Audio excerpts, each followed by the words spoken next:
안녕하세요. 여러분들께 재미난 이야기를 선사하기 위해 찾아온 저를 간단하게 소개하자면 아직은 30대 중반이라고 슬쩍 말을 하고는 있지만 30 후반을 향해 거침없이 달려가고 있는 여자랍니다. 제가 이곳을 찾아오기까지 정말 하루하루가 너무 놀라운 일들의 연속이었는데요. 정말 말로 하나하나 풀어내자면 하룻밤을 꼬박 채워도 모자랄 판이랍니다. 그래도 여러분께 제가 24시간 붙잡고 이야기를 할 수는 없으니 최대한 간략하게 큼직큼직한 사건들만 풀어서 이야기를 해보려고 합니다.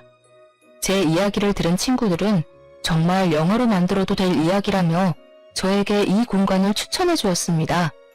여기에는 저와 비슷한 사연을 가진 분들이 많다고 하더라고요.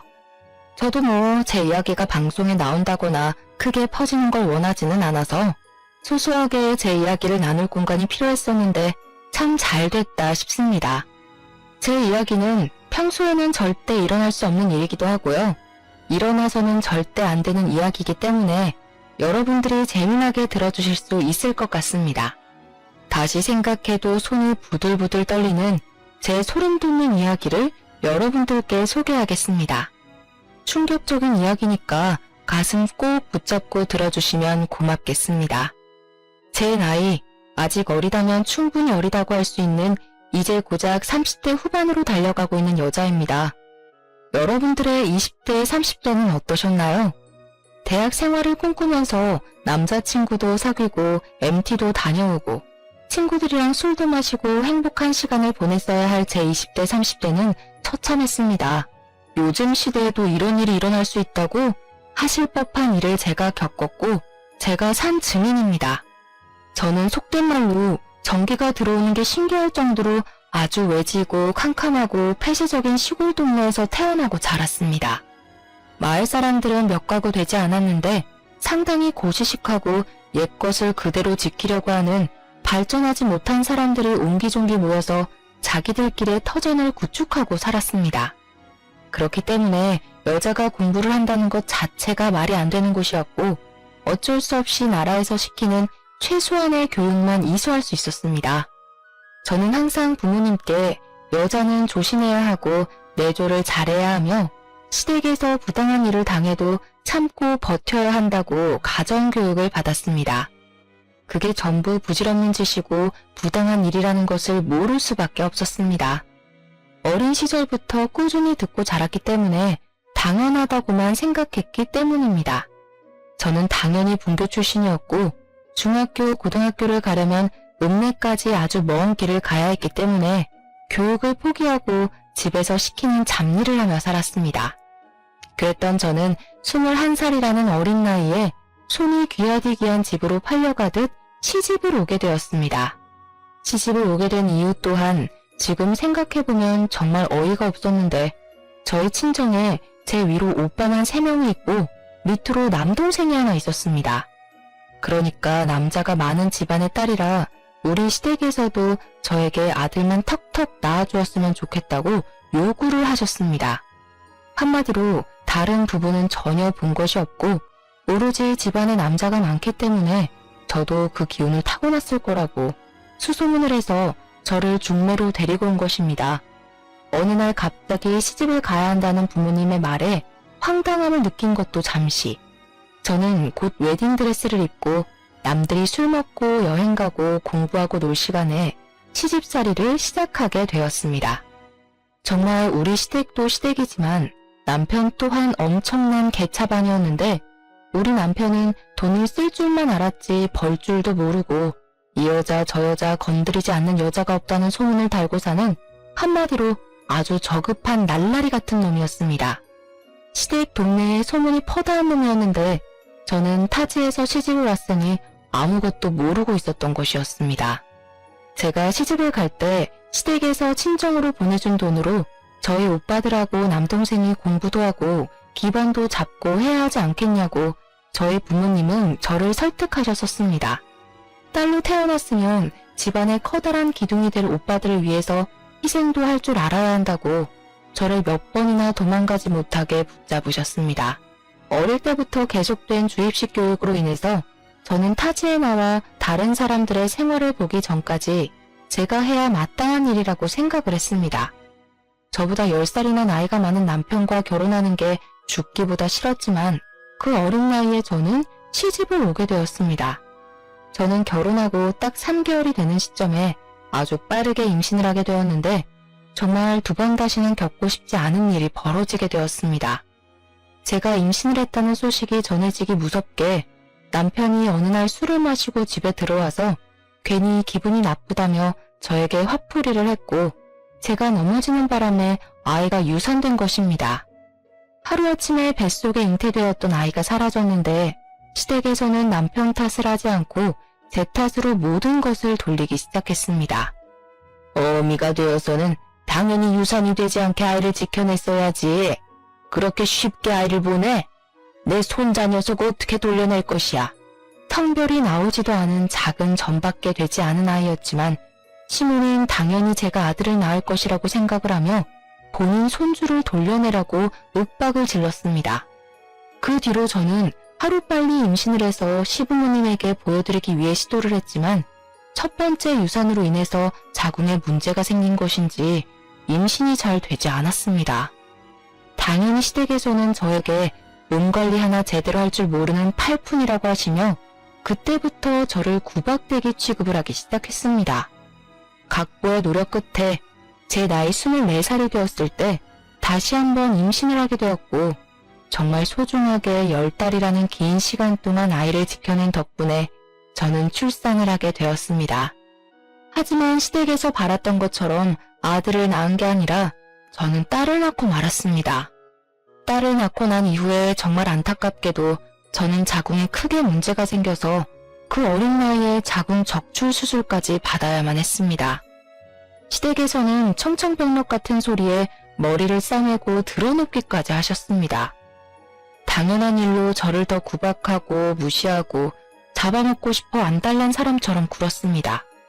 하나를 낳았어도 아들을 낳았어야지 아무짝에도 쓸모없는 딸년을 낳았다면서 저에게 반푼이도 이런 반푼이가 없다고 욕을 하셨습니다. 거기까지는 딸아이를 보면서 어떻게든 버텨내보려고 했지만 정말 충격적인 일이 벌어지기 시작했습니다.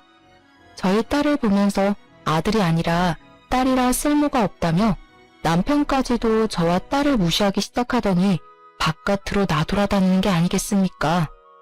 차라리 집에서 잔소리를 하지 않아 편하다고 생각했는데 아이가 돌이 지났을 무렵 집에 남편이 웬 여자를 데리고 들어오는 것입니다. 저는 순간 불안한 마음에 자리를 피하고 싶었지만 시부모고 남편이고 저를 불러앉혀놓고는 그 여자를 옆에 낀 남편이 자기의 내연녀라고 당당하게 말을 하더라고요. 저에게 들킨 것도 아니고 당당하게 남편이 먼저 자신의 내연녀라고 소개를 하다니 너무 황당해서 아무런 소리도 내지 못하고 부들부들 떨었습니다. 내연녀라는 사람은 저에게 너무나도 태연하게 인사를 했는데 그 순간 머리 끝까지 열이 받아서 그 여자 앞에 있던 뜨거운 커피를 그녀에게 부어버렸습니다. 단 한 번도 시모의 잔소리를 막아준 적이 없었던 남편이 그 여자의 앞을 막아자면서 그 뜨거운 커피를 대신 맞아주더라고요. 당연히 시부모는 저에게 제정신이냐고 소리를 지르고 난리를 쳤지만 저는 그 무엇보다 남편이 그 여자를 감싸주기 위해 커피를 대신 맞아주었다는 게 더 충격적이었습니다. 저를 그렇게 구박하고 때리던 남자가 그년이 커피 맞는 꼴을 못 봐서 대신 맞아주다니 눈물이 앞을 가리는 듯한 느낌을 받았지만 꾹 참았습니다. 사랑 없이 한 결혼이라고 하지만 아이까지 있는데 어떻게 제 앞에서 그런 꼴을 보여줄 수가 있단 말입니까? 하지만 연타로 저에게 충격을 주기로 결심했는지 남편은 내연녀 뱃속에 아이가 있다는 소식까지 저에게 전해주었습니다. 잔인하게도 본인의 아이를 가졌고 아들일 것 같은 느낌이 든다면서 데리고 살아야겠다고 일방적으로 통보를 해왔습니다. 저는 남편과 결혼 생활을 이어나갈 자신이 없었습니다. 여러분들이라면 이런 상황에서 남편과 남편의 내연녀와 함께 살 수 있을 것 같습니까? 하지만 저는 그곳에서 버티지 않으면 안 되는 한마디로 아무것도 할 수 없는 사람이 되어 있었습니다. 친정 또한 시댁에서 받은 돈이 있었기 때문에 저에게 욕심이 그득한 말투로 그 집에서 모진 수모를 버텨내야만 한다고 저에게 위로가 아닌 강요를 해왔습니다. 어차피 그 여자는 내연녀일 뿐이지 않느냐.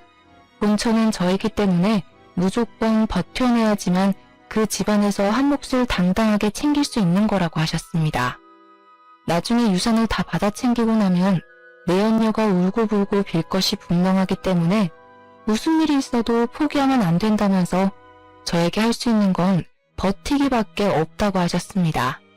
저처럼 심신이 미약한 사람에게는 너무나도 어려운 요구였고 저는 정말 몇 번이고 그 집을 탈출하고 싶다는 생각만 맴돌며 하루하루를 힘들게 보내야만 했습니다.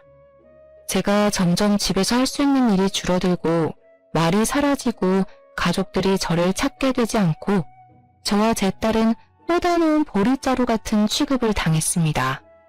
저의 입지가 좁아들수록 내연녀는 점점 더 당당해졌고 불러오는 배를 내밀면서 보란듯이 저에게 웃음을 흘리고 다녔습니다. 어깨에 힘이 잔뜩 들어가 저를 집안의 가정부로 취급하는 내연녀를 보면서 딸을 끌어안고 얼마나 울었는지 모릅니다. 하늘이 무심하다는 말이 이런 데에 쓰는 말인 건지 내연녀는 꼬박 10달이라는 시간 동안 아이를 품은 뒤 건강한 아들을 출산하였습니다. 시댁에서는 아들을 떡하니 낳은 내연녀에게 세상에서 제일 가는 복덩이라며 건물도 하나 넘겨주고 아들을 태우고 다니라며 비싼 외제차도 하나 뽑아주었습니다. 당연히 내연녀를 감싸고 도는 시댁에서는 저에게 더 이상 볼 일이 없다면서 집안의 돈을 축내지 말고 딸과 함께 떠나라는 식으로 말을 하셨습니다. 딸 가진 죄인을 왜 우리 집에 데리고 살아야 하는지 도무지 모르겠다. 당장 이혼 서류에 도장부터 찍지 못해? 저 떡두꺼비 같은 아이가 우리 아들의 친 핏줄이다. 딸 같은 건 우리 가족의 피를 이어받았다고 할 수 없어. 저를 비난하고 무시하는 것까지는 어떻게든 참아낼 수 있었지만 저에게는 둘도 없이 소중한 딸까지 부정을 하기 시작하니 정말 버텨낼 재간이 없었습니다. 저는 그 집안에서 본처라는 직함을 달고 있으니 죽기 직전까지 무조건 버텨내라는 친정과 나가서 눈에 띄지 말라고 협박하는 시댁 사이에서 너무나도 괴로웠습니다. 모든 식구들이 내연녀의 편을 들어주고 감싸고 돌고 있으니 내연녀는 기고만장해져서 저에게 말도 안 되는 요구들을 하기도 했습니다. 본인이 밤새 잠을 자지 못해 피곤하니 본인 아들을 저에게 돌보고 있으라며 그동안 낮잠을 자고 오겠다고 사라지는 경우도 종종 있었고요. 모유를 먹이느라 전몸살이 찾아와 온몸이 쑤시고 아프고 하니 당장 뜨거운 침실팩을 들고 와서 본인의 몸을 주무르라는 요구를 할 때도 있었습니다. 저는 그런 내연녀에게 지금 누구에게 무슨 부탁을 하고 있는 것이냐, 절대로 들어줄 수 없다고, 사람이 양심이 있으면 나에게 이러면 안 된다고 혼쭐을 냈습니다. 물론 제가 생각했을 땐 본처로서 당연히 할 수 있는 말이라고 생각했으나 시댁의 입장에서는 제가 엄한 사람을 혼낸 것이라 취급을 하더라고요. 네가 지금 떡두꺼비 같은 손주를 낳은 우리 며느리에게 난리를 쳤다는 게 진짜냐? 몸이 아프다는 애를 주물러 주지도 못할 망정 싫은 소리를 해? 어머님, 제가 왜 남편의 내연녀의 수발을 들어야 하나요? 저렇게 뻔뻔하게 나오는데 제가 왜 그래야 하냐고요. 네가 우리 집에서 하는 일이 뭐야? 맨 밥이나 축내고 네 딸도 꼴도 보기 싫어 죽겠는데 억울하면 아들을 떡하니 낳았어야지. 다 네가 해야 할 일을 제대로 하지 못해서 생긴 일 아니냐. 적어도 우리 집 대를 끊어놓을 위기에 처했으면 눈치라도 보고 며느리에게 감사해야지. 도대체 누가 며느린데요? 시끄러. 너만 사라지면 저 아이가 우리 집 며느리가 될 아이야. 억지로 쫓아내지 않고 네 발로 스스로 나갈 때까지 기다려주고 있다는 걸 왜 모르니? 그날 이후 시댁에서는 아예 저에게 보이는 적대감을 갈무리하지 않으려고 했고 오히려 더 드러내면서 저에게 눈치를 주고 나가라는 식으로 말을 했습니다. 하루 종일 붙어 있어야 하는 시댁 식구들에게 매일같이 혼쭐이 나고 눈치를 살펴야 하니 제 신경이 얼마나 쇠약해져 갔겠습니까? 눈치도 없는 년. 너는 아무짝에도 쓸모없는 년이야. 이 정도 했으면 알아듣고 짐 싸서 나가야 하는 거 아니니? 오갈 곳 없는 고아라서 그런 거 아니에요? 어머, 이렇게 구박을 받으면서까지 여기서 버텨내야 하다니 정말 안 됐어요. 안 되긴 뭐가 안 돼. 그러길래 애초에 사근사근하고 아들만 턱턱 낳아왔으면 이럴 일이 있었겠어? 일부러 아들만 가득한 집 처녀를 데리고 왔더니 너도 그렇고 너네 친정집도 그렇고 네가 낳은 그 하찮은 딸려내게까지 들어가는 돈이 아까우니 당장 이혼을 하고 나갔으면 좋겠구나. 저는 솔직히 시부모의 잔소리를 가장한 비난과 내연녀의 당당함, 남편의 무관심한 태도까지 한 귀로 듣고 한 귀로 흘려버리며 버틸 수 있긴 했습니다. 제가 이 상태로 친정으로 돌아가 봐야 친정에서도 똑같은 취급을 당할 게 뻔했고 그럴 바에는 차라리 돈이 있는 시댁에서 버티는 게 낫다고 생각은 했으니까요. 우리 딸만 모르게 우리 딸이 듣지만 않게 행동하고 내가 이 치사한 모든 일과 부당한 모든 사건을 감내하면 된다고 생각을 했습니다. 하지만 제가 버티지 못한 결정적인 이유는 우리 딸과 내연녀의 아들을 너무나도 대놓고 차별하는 행동이 매일같이 이어졌기 때문이었습니다. 저한테 못되게 구는 건 머리로 이해하려 애를 썼는데 아무 죄가 없는 우리 딸에게 난리를 치니 정신이 빠져나가더라고요. 우리 아기가 얼마나 억울한 인생을 살아갈지 눈물이 앞을 가려 결국에는 제 입으로 시댁 식구들에게 이야기를 하게 되었습니다. 이혼 그렇게 원하시면 제가 해드릴 테니 위자료를 주셨으면 좋겠습니다. 결국 돈 아주 거지 같은 집안에서 자란 년 아니랄까봐 돈부터 이야기하는구나. 좋다. 우리가 위자료로 5천만 원 쥐어주마. 이 정도면 네가 해온 짓에 비해 아주 후하게 쳐주는 것 같으니 잘된 것 아니니? 5천만 원이라뇨. 적어도 저와 제 딸이 살 수 있는 집을 구할 돈은 마련을 해주셔야죠. 내연녀에게는 아들 낳았다고 오피스텔도 하나 주셨잖아요. 아주 욕심이 그득그득하구나. 너 처음 시집 올 때 우리가 너네 집에 얼마를 주고 데려온 줄 아니? 무려 2억이다 2억. 2억이나 주고 사왔는데 네가 우리 집 와서 한 일이 뭐가 있어? 가정부보다 못한 주제에. 친정에 가서 그 돈 달라고 해. 그러면서 저에게 당장 친정으로 돌아가서 친정에 발붙이고 살라고 하더라고요. 저는 졸지에 짐도 제대로 챙기지 못하고 친정으로 가게 되었습니다. 하지만 제가 이혼을 했다고 친정에 이야기를 하자 친정에서도 돈이 되지 않는 계집이라며 저를 무시하고 모른 척을 하는 것이 아니겠습니까? 본인들 먹고 살 돈조차 없다면서 저와 제 딸을 책임져 줄 수 없다고 나가서 알아서 벌어먹고 살아보라며 문을 걸어 잠그고 열어주지 않았습니다. 아예 저의 연락조차 받아주지 않고 문도 열어주지 않았기 때문에 저는 결국 딸을 데리고 지하 단칸방을 얻어서 살기 시작했습니다. 하지만 제가 정말 쫓겨나오듯이 도망쳐 나왔기 때문에 짐을 시댁에서 다 빼오지를 못해서 짐을 챙기러 가야겠다는 마음에 단칸방 생활을 한 지 2달쯤 지나서 시댁을 찾았습니다. 거기다가 남편이랑 마주치게 되면 우리 아이도 당신의 아이이니 양육비를 지급해달라는 이야기를 꼭 하고 싶어서 당당하게 찾아갔습니다. 그때 제 나이가 벌써 시집 온 지 7년이라는 시간이 흘러 28살이 되었을 텐데 저도 어디서 주워들은 건 있지 않겠습니까? 아이의 아버지가 남편으로 되어 있다는 것은 변함없는 사실이기에 남편이 아이의 양육비를 지급해야 하는 것 또한 불변의 진리였습니다. 아무튼 시댁에 찾아갔는데 집이 초상집 분위기나 다름없는 것이 아니겠습니까? 이게 다 무슨 일인가 싶어서 두리번거렸습니다. 저와 오랜 시간 함께했던 일하시는 아주머니께서 저를 발견하시고는 놀라서 여기는 무슨 일로 왔냐고 물어보시더라고요.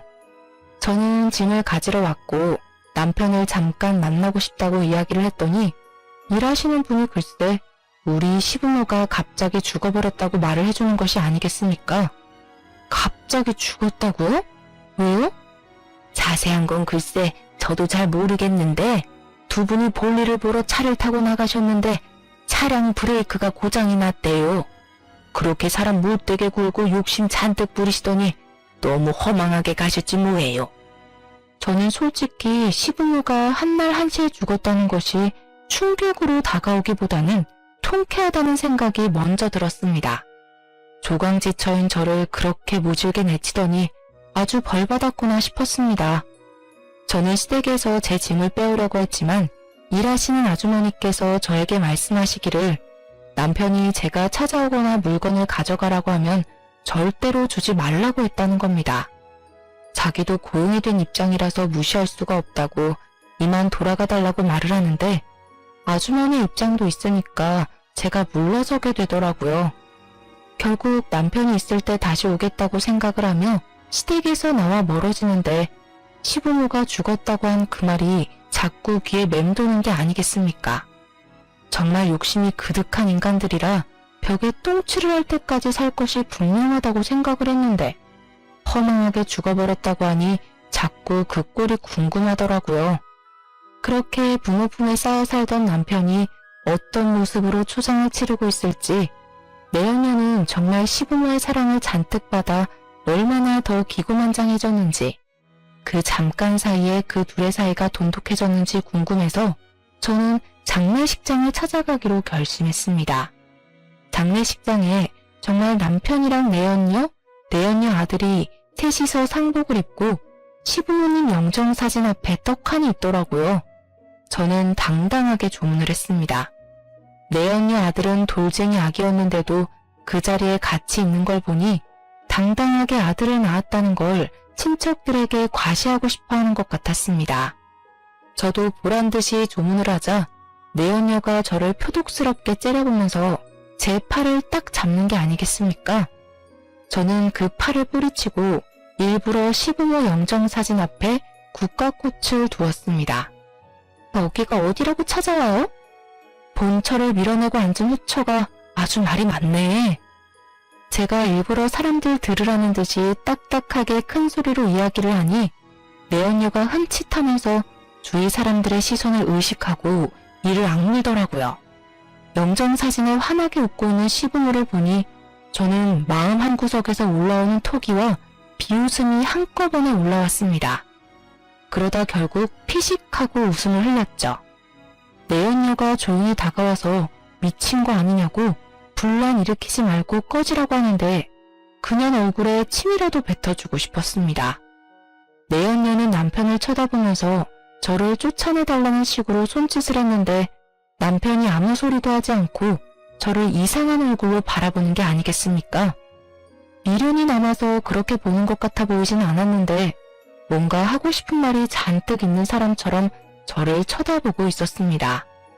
저도 남편의 얼굴을 바라보는데 그 순간 이상한 낌새를 눈치챈 건지 내연녀가 저에게 와서 조문을 했으면 이제 그만 가보라고 밀어내더라고요.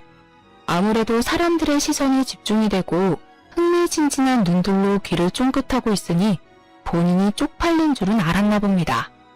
자꾸 등을 떠밀면서 본인들 행복하게 잘 살고 있으니까 뒤흔들 생각하지 말고 동정심 얻을 생각하지 말라고 외치는데 더러워서 장례식장을 나왔습니다. 저는 남편의 마지막 표정이 자꾸 마음에 걸려서 남편과 대화를 해봐야겠다고 생각을 하긴 했지만 쉽지 않더라고요. 내연녀가 아무래도 남편의 바람길을 불안해하는 건지 철벽을 치면서 저와 연락이 닿지 않도록 갖은 수를 다 쓰고 있었기 때문에 남편과 연락을 할 방법을 찾지 못했습니다. 저는 결국 그 복잡 미묘한 표정을 뒤로하고 남편과 시댁 쪽에는 모든 관심과 연락을 끊고 홀로 서기를 시작했습니다. 그렇게 7년이라는 세월이 흐르는 동안 정말 아이를 키워내기 위해 저는 안 해본 일이 없을 정도로 많은 고생을 했습니다. 그 어떤 가족도 저에게 도움을 주지 않았고 연락조차 되지 않았기 때문에 저는 여러 일을 돌아다니며 했고 결국에는 식당 일에 정착해서 아이를 키워내고 있었습니다. 식당 사장님 부부가 너무나도 좋으신 분들이라 저의 모든 사정을 듣고 눈물을 지으며 저를 배려해 주셨고 덕분에 편하게 일을 할 수 있게 되었습니다. 일에 적응도 완벽하게 하고 식당 사장님 부부의 일을 도와 열심히 일을 하고 있던 어느 날 휴대폰으로 모르는 번호로 문자 하나가 도착했더라고요. 저는 문자의 내용을 보고 너무나도 놀라서 헉소리를 내고 말았습니다. 그 문자에는 전 남편이 사망을 했다고 장례식장과 발인 날짜가 적혀 있었기 때문이었습니다. 시부모가 죽었을 때는 그저 통쾌하다, 죽을 만한 사람이 죽었다고 생각을 했는데 전 남편이 죽었다는 문자는 조금 충격적이라 저는 멍하니 그 자리에 서 있어야 했습니다. 식당 사장님 부부께서 저에게 무슨 일이냐고 물어보셨고 그제야 정신을 차리고 말씀을 드리니 일단 장례식장에 찾아가 보라고 하시더라고요. 아무리 그래도 저희 아이가 남편의 핏줄이니 이제라도 뭔가 남겨주는 것이 있지 않겠냐고, 편하게 살아야 하지 않겠냐고 하시면서요. 사실 유산에 대한 부분은 전혀 생각도 하지 않았었지만 사장님 부부의 말을 듣고 저는 장례식장에 찾아가기로 결심을 했습니다. 장례식장에 도착을 하니 너무나도 태연하게 내연녀가 저를 보면서 왔냐고 인사를 건네는 게 아니겠습니까? 불과 5년 전에 시부모님이 돌아가셨던 그때에는 어떻게든 저를 쫓아내려고 안간힘을 다 쓰던 내연녀가 변해버린 태도로 저를 대하니 수상한 마음이 들더라고요. 마지막 가는 길이니 저에게 전 남편에게 인사나 제대로 한번 올리라고 자리까지 비켜주는데 어느 누가 의심하지 않을 수 있겠습니까? 여유가 있어도 너무나도 넘치는 여유 있는 모습에 저는 점점 남편의 죽음에 대한 의심을 품게 되었습니다. 저랑 남편이랑 이혼을 한 이후에 연락조차 못하게 할 만큼 남편에게 집착적으로 굴었던 여자가 눈물도 한 방울 흘리지 않고 태연하게 자리를 지키니 전 남편에 대한 정이나 사랑이 남아있지 않더라도 정말 그 어떤 누구라도 저와 같은 마음이 들었을 것이라고 생각합니다. 게다가 장례식장에 조문으로 온 다른 사람들과 실실 웃고 떠드는 모습까지 보게 되니 내연녀가 정말 정신 나갔거나 숨기는 게 있는 거라고 생각하기 시작했습니다. 제가 너무 오버하는 것 같다고 느끼실 수 있을지 모르겠지만 남편이 저에게 뭔가 할 말이 진득하게 있다고 느꼈었던 시부모의 장례식장에서의 기억이 잊히지 않았기 때문이었습니다. 저는 제가 알아야 할 비밀이 있다는 느낌을 지울 수 없었고 내연녀에게 말을 걸었습니다. 아직 그 집에 내 짐이 있는 걸로 알고 있는데 정리하거나 버린 거 있어? 글쎄요. 제가 짐 정리를 딱히 안 해서 모르겠는데요. 거기에 우리 친정 부모님께서 주신 나에게는 아주 귀한 물건이 있으니 그 물건만 찾아오게 해줬으면 좋겠네. 그동안은 집에 발도 디디지 못하게 했잖아. 아직 있을지 모르겠지만 그럼 와서 찾아가세요. 내연녀는 남편이 죽은 뒤 저에 대한 경계심을 완전히 풀어낸 듯 했습니다. 조금만 생각해보면 저희 친정에 저에게 귀한 물건을 줄 리가 없다는 게 떠올랐을지도 모르죠. 하지만 저는 장례식 중간에 남편의 집을 찾아가 집을 뒤지기 시작했습니다.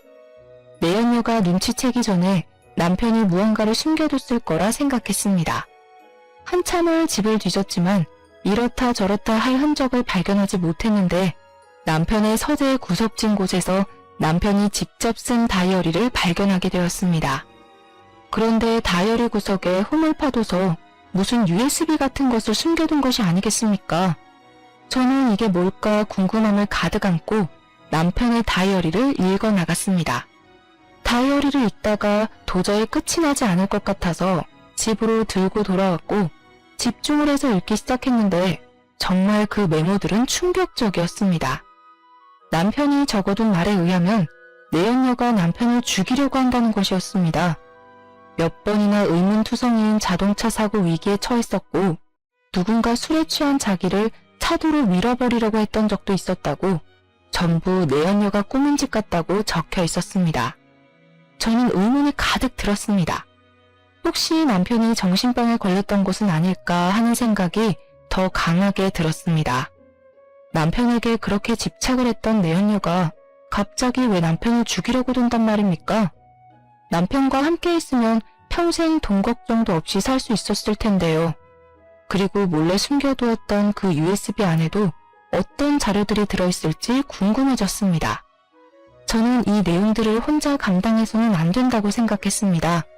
그 이유는 당연히 남편이 죽은 사람이 되었기 때문이었습니다. 저는 혹시 모를 상황을 대비해서 장례식장으로 다시 돌아가게 되었는데 경찰과 내연녀가 실랑이를 벌이고 있는 모습을 목격하게 되었습니다. 사건을 정확하게 파악을 하려면 부검을 진행하는 것이 좋겠습니다. 의문사이기 때문에 유가족들의 심정도 이해는 하지만 저희가 부검을 하지 않겠다고 하는데 왜 경찰이 자꾸 부검을 하라고 하시는 거죠? 우리 남편은 그냥 심장마비로 사망한 거라고요. 부검을 진행하자고 하다니 그건 고인을 모독하는 행위라고 생각해요. 부검 진행 안 하겠습니다. 저는 내연녀의 부정적인 태도와 부검을 반대하는 행동을 보고 아주 강력한 확신이 생겼고 그대로 실랑이를 벌이고 있는 경찰과 내연녀에게 다가갔습니다. 제가 고인의 전부인 되는 사람입니다. 전 남편이 계속해서 이 여자가 자신을 살해하려 한다고 의심을 해왔던 것 같습니다. 지금 그게 무슨 소리예요? 내가 본처 자린 일어난 후처라고 그런 식으로 말하면 안 되죠. 놀라서 저를 바라보는 경찰에게 남편이 직접 쓴 다이어리를 건네면서 이게 증거라고 말을 하며 여기에 남편의 모든 의심이 적혀 있다고 말을 했습니다. 또한 경찰에게 제 아이가 남편의 핏줄인데 내가 대리인의 자격으로 부검을 신청할 수 없냐고 물어보았습니다. 경찰은 다이어리를 한번 쓱 훑어보더니 만약 내연녀가 용의자로 올라가게 되면 제가 대신 부검을 신청할 수 있을 거라는 답변을 돌려주었습니다. 내연녀는 그게 무슨 소리냐, 말도 안 되는 소리라고 끝까지 발악을 했지만 경찰은 그 모습에 더욱 짙은 의심을 하기 시작했습니다. 결국에는 내연녀가 부검을 거부해도 어쩔 수 없이 부검을 하게 되는 상황이 오게 되었고 부검 결과 남편의 체내에서 치사량 수준의 약물이 발견되었습니다. 전신을 마비시키는 약물로 정량 이상이 들어가면 호흡을 할 수 없는 독이라고 하더라고요. 수사는 급진전이 되기 시작했고 내연녀가 자주 다니던 피부과 원장에게서 그 약물을 얻었다는 것, 그리고 그 원장과 내연녀가 불륜관계였다는 것이 밝혀지게 되었습니다. 그 소식을 들었을 때 저는 정말 경악을 금치 못했고 경찰은 내연녀를 긴급 체포하게 되었습니다. 수사의 진척이 확확 이루어지던 와중에 저는 뒤늦게 USB가 생각이 났고 USB를 들고 다시 한번 경찰서에 찾아가서 건네주었습니다. 다이어리에 같이 들어있던 것인데 수사에 도움이 될 만한 것이 들어있을지도 몰라서 가지고 왔다고 하니 바로 한번 확인을 해보자고 하시더라고요. 경찰서에 있는 컴퓨터로 확인을 해보았는데 거기에는 주차장 CCTV 영상이 들어있었습니다. 경찰은 저를 보고 누군지 알아보겠냐고 물어보았는데 주차장에 놓인 차가 돌아가신 시부모의 차인 것이 아니겠습니까?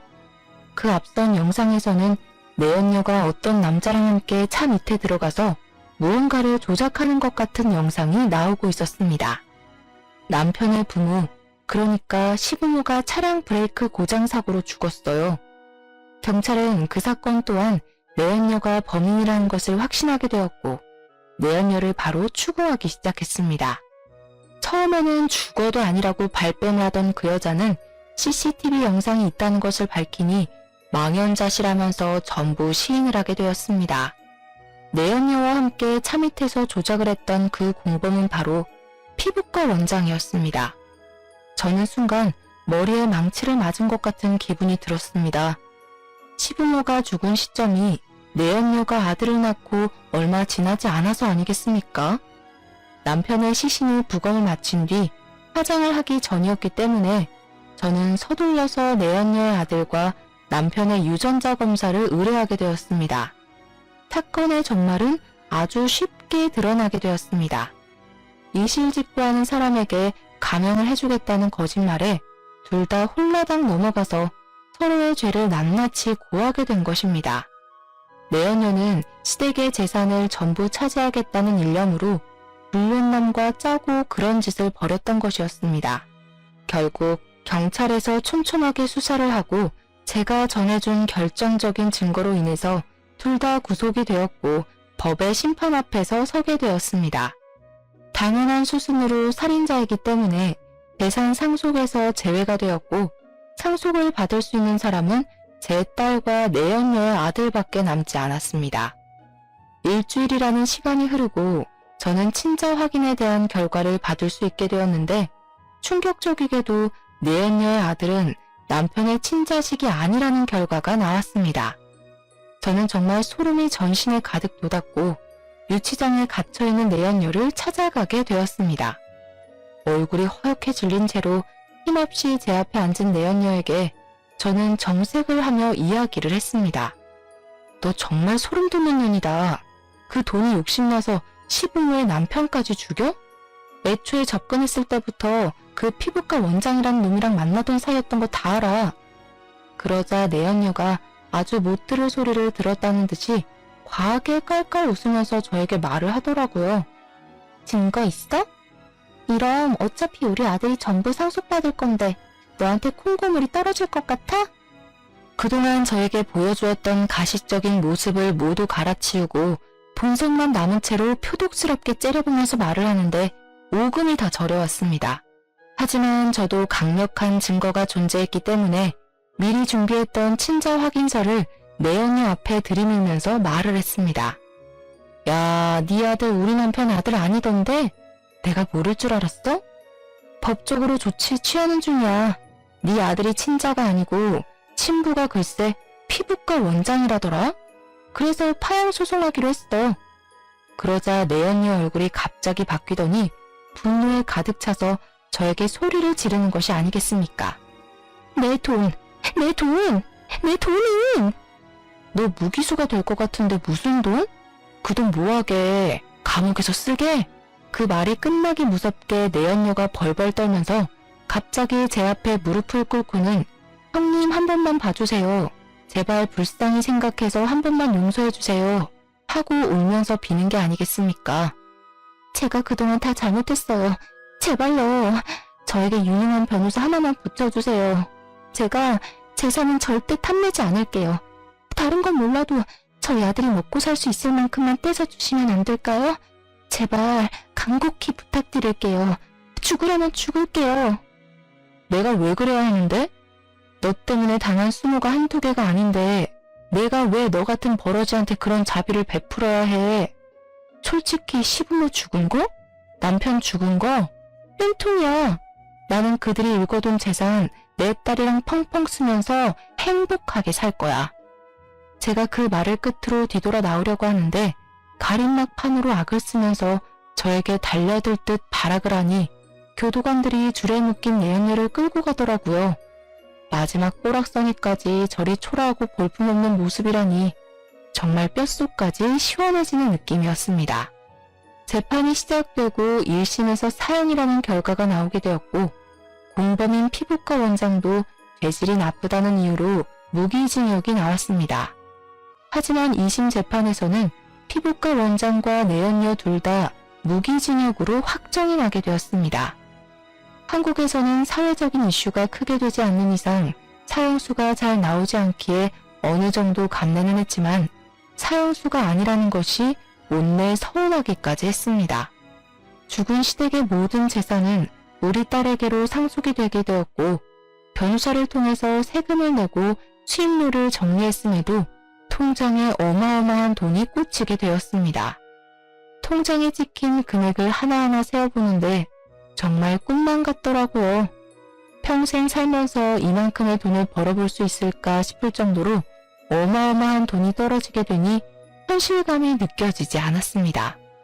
왜 로또에 당첨된 사람들이 억소리조차 내지 못한다고 하는지 10분 이해가 가더라고요.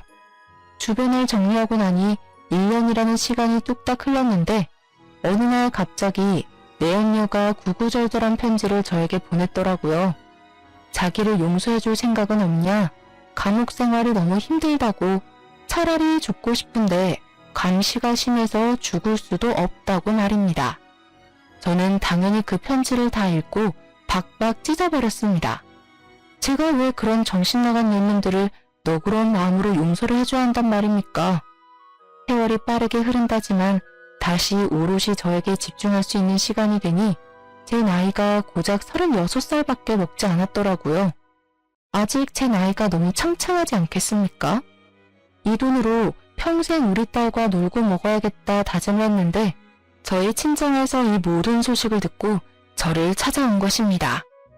정말 돈 냄새를 어찌 그리 기가 막히게 맡는 건지 분명히 저를 모질게 쫓아냈던 사람들이 이제 와서 저에게 빌붙으려고 하니 제가 받아주고 싶겠습니까?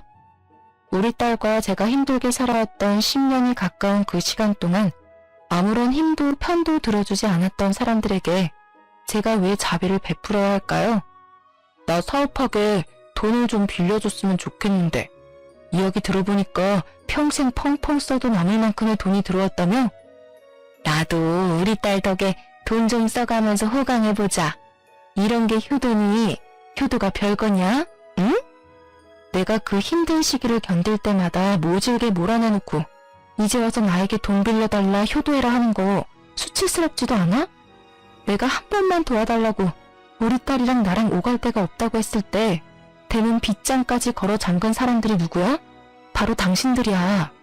그 외진 시골까지 쫓아가서 살려달라고 빌었을 때 나를 밀어낸 게 당신들이면서 이제 와서 뭐가 어쩌고 어째?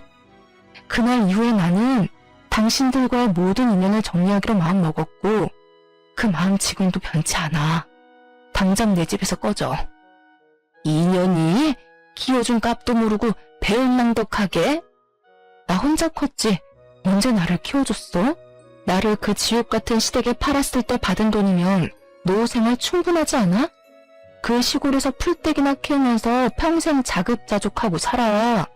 밑 빠진 독에 물 붓는다고 평생 오빠들 뒤치다거리나 하면서 살라고. 하지만 그들의 집착은 끝이 없었고 저는 결국 친정 식구들과 자꾸만 저에게 편지를 보내오는 내연녀를 피해 딸과 함께 이민을 가기로 결정했습니다. 딸의 교육을 위해서라도 나쁘지 않은 결정이라고 생각을 했고 지금은 미국으로 건너오게 된 지 2년이라는 시간이 지났습니다. 영어가 어렵기도 하고 사람을 만나는 게 서툴긴 하지만 그래도 어떻게든 손짓 발짓 해가면서 좋은 이웃들과 어울려 행복한 시간을 보내고 있습니다. 우리 딸이 아직 어려서 그런 건지 습득이 남들보다 빠른 건지 영어를 곧잘해서 먹고 사는 것에 대한 문제가 없어 보여 얼마나 다행인지 모르겠습니다. 딸과 행복한 시간을 보낼 때마다 가슴 깊이 묻어둔 내연녀의 아들 근황이 궁금하기는 하더라고요. 그 아이는 아무런 잘못도 없으니까요. 한국으로 수소문을 해보니 부모가 없어 보육시설에 들어가게 된 것 같았습니다. 부모를 잘못 만난 탓에 고생을 하고 있는 게 참 안쓰럽기도 했고요. 그래서 저는 티나게 도움을 주고 싶진 않지만 모른 척 할 수만은 없어서 그 보육시설에 1년에 한 번 크게 기부를 하고 있습니다. 비단 전 남편의 아들을 위해서뿐만이 아니라 다른 아이들을 위해서라도 이런 기부는 꼭 필요하다고 생각을 했기 때문이었습니다. 저는 우리 딸이랑 방학에는 다른 주로 여행을 가기도 하고 취미로 골프도 치고 평생 해보지 못했던 저 자신을 꾸미며 살고 있습니다. 이제 막 40살이 다가오고 있긴 하지만 100세 시대인 만큼 제가 아직 창창하다는 생각을 버릴 수가 없더라고요. 비록 너무 많은 일을 겪고 난 이후라 제 마음이 폭삭 사가버리긴 했지만 지나간 청춘은 지금부터 다시 쌓으면 된다고 생각합니다. 우리 딸의 말처럼 연애도 하고 새로운 사람들과 어울려 지내면서 앞으로도 딸과 함께 행복한 시간을 보낼 예정입니다. 역시 돈이 있으니까 사람의 마음에 여유라는 것이 생기는 것 같습니다. 사람은 너무 욕심 부리지 말고 주어진 환경에 만족하며 사는 것도 아주 중요한 요소인 것 같습니다. 욕심을 부리다가 무기징역으로 평생을 감옥에서 살게 된 내연녀에게 이 사연을 듣진 못하겠지만 평생 속죄하면서 살길 바란다는 메시지를 주고 싶네요. 마지막까지 제 이야기를 들어주신 여러분께도 행복과 행운이 가득한 앞으로의 인생이 기다리고 있다는 것을 알려드리며 글을 마치겠습니다. 정말로 감사합니다.